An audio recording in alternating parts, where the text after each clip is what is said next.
Renungan malam, Ye shall receive power atau engkau akan menerima kuasa oleh Ellen G. White. Tanggal 11 Juni tahun 2025, mari kita berdoa. Bapa kami yang di sorga, Allah yang kami sembah melalui anak-Mu Yesus Kristus, pada malam ini kami datang menghampiri hadirat-Mu yang kudus, bersyukur dan berterima kasih oleh sebab penyertaan dan perlindungan Bapa bagi kami sepanjang hari hingga malam ini. Pada malam ini, kami siap mendengarkan firman-Mu.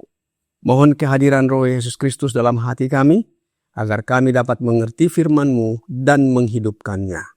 Besertalah dengan kami sepanjang malam ini, mohon ampuni kami atas dosa dan pelanggaran kami. Kami persembahkan doa ini di dalam nama Yesus, Tuhan dan Juru Selamat kami. Amin. Renungan malam hari ini akan dibacakan oleh Saudara Ben Sinitonga. Kepada Saudara Ben, dipersilahkan. Terima kasih, selamat malam saudara-saudari yang kami kasih dalam Yesus. Judul renungan malam kita pada hari ini adalah Semua Anggota Dipanggil Menjadi Misionaris. Ayatnya terdapat dalam 1 Petrus 2 ayat 9. Tetapi kamulah bangsa yang terpilih, imamat yang rajani, bangsa yang kudus, umat kepunyaan Allah sendiri, supaya kamu memberitakan perbuatan-perbuatan yang besar dari Dia, yang telah memanggil kamu keluar dari kegelapan kepada terangnya yang ajaib. Roh Kudus, wakil Kristus, mempersenjatai yang paling lemah dengan kekuatan untuk maju terus menuju kemenangan. Allah telah mengatur sarana-sarananya untuk menarik semua orang kepadanya. Ia mengutus banyak orang yang belum mengabdikan diri melalui penumpangan tangan untuk pekerjaannya. Ia menjawab keberatan-keberatan yang akan timbul terhadap metode kerja ini, bahkan sebelum keberatan-keberatan itu muncul. Allah melihat akhir dari awal. Ia mengetahui dan mengantisipasi setiap kebutuhan dan menyediakan segala kebutuhan darurat. Jika manusia terbatas yang kepadanya ia mempercayakan pekerjaannya tidak menghalangi jalan, Allah akan mengutus para pekerja ke kebun anggurnya. Kepada setiap jiwa yang bertobat, ia berkata, "Pergilah ke seluruh dunia, beritakanlah Injil kepada segala makhluk." Markus 16 ayat 15. Tidaklah perlu bahwa Tuhan harus terlebih dahulu duduk dalam dewan legislatif duniawi dan bertanya kepada mereka yang berpikir bahwa mereka harus merencanakan pekerjaannya. Apakah kamu mengizinkan orang-orang yang telah aku pilih untuk bersatu denganmu dalam bekerja di beberapa bagian kebun anggur moralku? Kristus berdiri hanya beberapa langkah dari takhta surgawinya ketika ia memberikan amanatnya kepada murid-muridnya dan mengikut sertakan sebagai misionaris semua orang yang akan percaya kepada namanya. Yesus ingin setiap pendeta yang kepadanya ia telah memberikan kepercayaan suci untuk mengingat perintah-perintahnya, untuk mempertimbangkan luasnya pekerjaannya, dan untuk menempatkan kewajiban memberitakan Injil kepada dunia, kepada sejumlah besar orang yang menjadi bagiannya. Ada tertulis demikian, Mesias harus menderita dan bangkit dari antara orang mati pada hari yang ketiga, dan lagi, dalam namanya berita tentang pertobatan dan pengampunan dosa harus disampaikan kepada segala bangsa, mulai dari Yerusalem. Lukas 24 ayat 46 dan 47. Kuasa Allah akan menyertai mereka yang memberitakan Injil. Jika mereka yang mengaku memiliki pengalaman hidup dalam hal-hal Allah telah melakukan tugas yang ditetapkan bagi mereka sebagaimana yang Allah tetapkan. Seluruh dunia akan diperingatkan, dan Tuhan Yesus akan datang ke dunia kita dengan kuasa dan kemuliaan yang besar. The Home Missionary, 1 Agustus tahun 1896. Demikian bacaan renungan malam kita. Tuhan Yesus memberkati. Terima kasih atas penata layanan Saudara Ben. Tuhan Yesus memberkati. Selamat malam saudara-saudari dalam Yesus Kristus. Pekabaran malam ini dengan judul semua anggota dipanggil menjadi misionaris. Judul ini adalah satu pekabaran yang disampaikan oleh Nyonya White kepada orang-orang di perkemahan saat berada di Australia. Nyonya White memberitahukan kepada mereka bahwa pekerjaan misionaris itu tidak dapat dilakukan oleh pendeta yang ditakbiskan saja. Tuhan akan menerima siapapun dari mereka yang mengasihi dan melayaninya. Dalam upaya mereka untuk mendidik mereka yang berada dalam kegelapan kesalahan dan dengan demikian memenangkan jiwa bagi Kristus. Sebelum kita lanjutkan, apa arti misionaris? Mari kita buka kamus wikipedia.com sebagai berikut. Misionaris adalah seorang pendakwah Katolik, sedangkan zending adalah pendakwah Protestan. Jadi misionaris maupun zending ditujukan untuk penyebaran agama Kristen melalui kabar keselamatan yang diberikan Allah kepada seluruh dunia. Misionaris berasal dari kata misi, yaitu tugas khusus yang dibebankan kepada seseorang ataupun kelompok orang. Sesuai arti kamus Wikipedia di atas dapat kita simpulkan bahwa misionaris adalah seorang atau sekelompok orang yang menyebarkan agama Kristen melalui kabar keselamatan yang diberikan Allah kepada seluruh dunia. Jadi, semua anggota gereja maupun kelompok dipanggil untuk mengabarkan kabar keselamatan, disebut juga kabar baik atau Injil. Pertanyaannya adalah, apa itu Injil?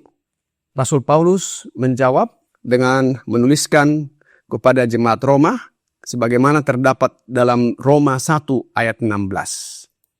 Sebab aku mempunyai keyakinan yang kokoh dalam Injil, karena Injil adalah kekuatan Allah yang menyelamatkan setiap orang yang percaya, pertama-tama orang Yahudi, tetapi juga orang Yunani. Paulus menuliskan surat ke jemaat Roma ini bahwa dia mempunyai keyakinan dalam Injil. Pertanyaannya adalah, Injil ini milik siapa? Tentunya milik Kristus. Mengapa?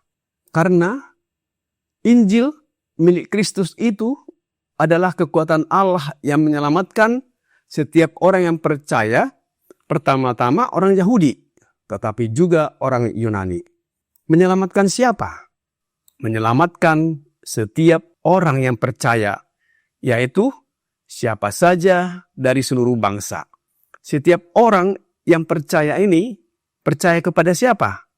Percaya kepada Allah, sebab dialah yang mempunyai kekuatan yang menyelamatkan itu.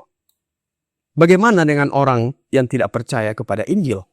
Tentu, mereka yang tidak percaya kepada Injil tidak diselamatkan. Jadi, Injil itu adalah kabar baik dari Kristus, yang adalah kekuatan Allah yang menyelamatkan setiap orang yang percaya kepadanya, yaitu kepada satu-satunya Allah yang benar. Kabar baik milik Kristus itu berasal dari Allah Bapa yang adalah Bapanya Yesus Kristus. Injil adalah kekuatan Allah yang menyelamatkan. Menyelamatkan ini tentang siapa? Tentunya tentang Yesus Kristus. Lebih lanjut, Paulus berkata dalam buku Kisah dan dalam buku Korintus. Kisah 5 ayat 42, dan setiap hari mereka melanjutkan pengajaran mereka di bait Allah dan di rumah-rumah orang dan memberitakan Injil tentang Yesus yang adalah Mesias. Kisah 11 ayat 20, akan tetapi di antara mereka ada beberapa orang Siprus dan orang Kirene yang tiba di Antioquia, dan berkata-kata juga kepada orang-orang Yunani dan memberitakan Injil bahwa Yesus adalah Tuhan. Kisah 17 ayat 18, dan juga beberapa ahli pikir dari golongan Epikuros dan Stoa bersoal jawab dengan dia, dan ada yang berkata, apakah yang hendak dikatakan si Plater ini? Tetapi yang lain berkata, rupa-rupanya ia adalah pemberita ajaran dewa-dewa asing, sebab ia memberitakan Injil tentang Yesus dan tentang kebangkitannya. Rasul Paulus berkata bahwa Injil tentang Yesus adalah Mesias, Yesus adalah Tuhan, dan tentang kebangkitannya. Ayat berikut menyatakan Injil tentang anak Allah dan gambaran Allah. Kisah 1 ayat 9.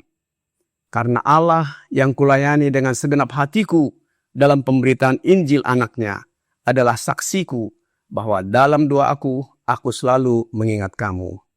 2 Korintus 4 ayat 4, yaitu orang-orang yang tidak percaya, yang pikirannya telah dibutakan oleh ilah zaman ini, sehingga mereka tidak melihat cahaya Injil tentang kemuliaan Kristus yang adalah gambaran Allah. Oleh sebab itu, jelas bagi kita bahwa Injil yang adalah kabar keselamatan, kabar baik dari Yesus Kristus, dan itu adalah kekuatan Allah yang menyelamatkan. Sebagai misionaris atau pekabar Injil, kita mengabarkan tentang Yesus kepada dunia ini. Pekabaran lainnya adalah sebagai pelengkap dari pekabaran Injil ini.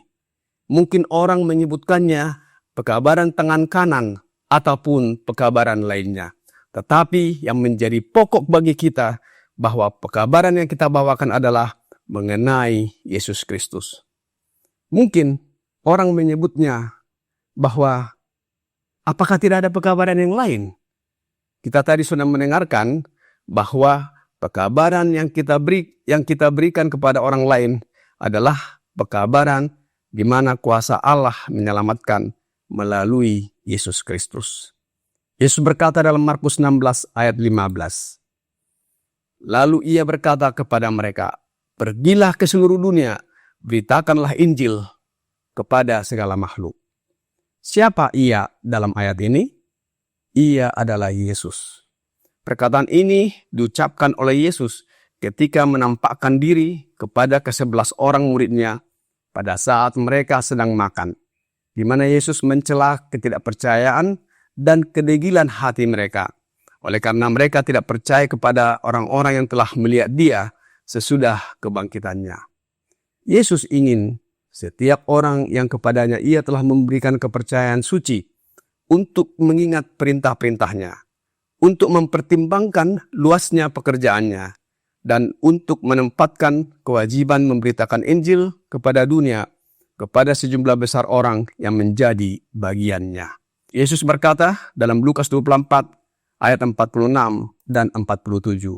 Katanya kepada mereka, ada tertulis demikian, Mesias harus menderita dan bangkit dari antara orang mati pada hari yang ketiga. Dan lagi, dalam namanya, berita tentang pertobatan dan pengampunan dosa harus disampaikan kepada segala bangsa, mulai dari Yerusalem. Dalam renungan malam ini, berkata dalam Ye shall receive power, halaman 171, paragraf 4. Kuasa Allah akan menyertai mereka yang memberitakan Injil.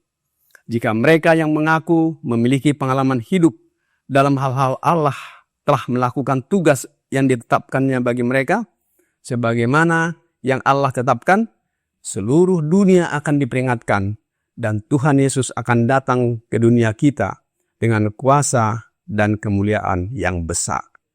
Kiranya renungan ini merupakan panggilan Yesus kepada kita dan kita menerimanya. Kita menjadi misionaris yang mengabarkan tentang Yesus, satu-satunya jalan keselamatan dan hidup bagi kita untuk datang kepada Bapa. Dan semua orang akan mendengarkan kabar baik, kabar keselamatan ini. Tuhan menyertai kita dalam setiap langkah kehidupan kita, dan kita menjadi orang-orang yang terpanggil untuk menjadi misionaris di tempat kita, di mana kita berada, dan sampai ke seluruh dunia. Mari kita berdoa. Bapa kami yang di sorga, kami bersyukur atas firman-Mu malam hari ini. Mohon karuniakan Roh Yesus dalam hidup kami, sehingga kami menerima panggilan Bapa melalui anak-Mu Yesus Kristus. Biarlah karakter kami diubahkan menjadi sama dengan karakternya. Kasihanilah kami ya Bapa orang berdosa ini. Mohon ampuni kami atas dosa pelanggaran yang kami perbuat. Kami persembahkan doa ini hanya melalui anak-Mu Yesus Kristus yang adalah Tuhan, penolong, penghibur, perantara, dan juru selamat kami. Amin.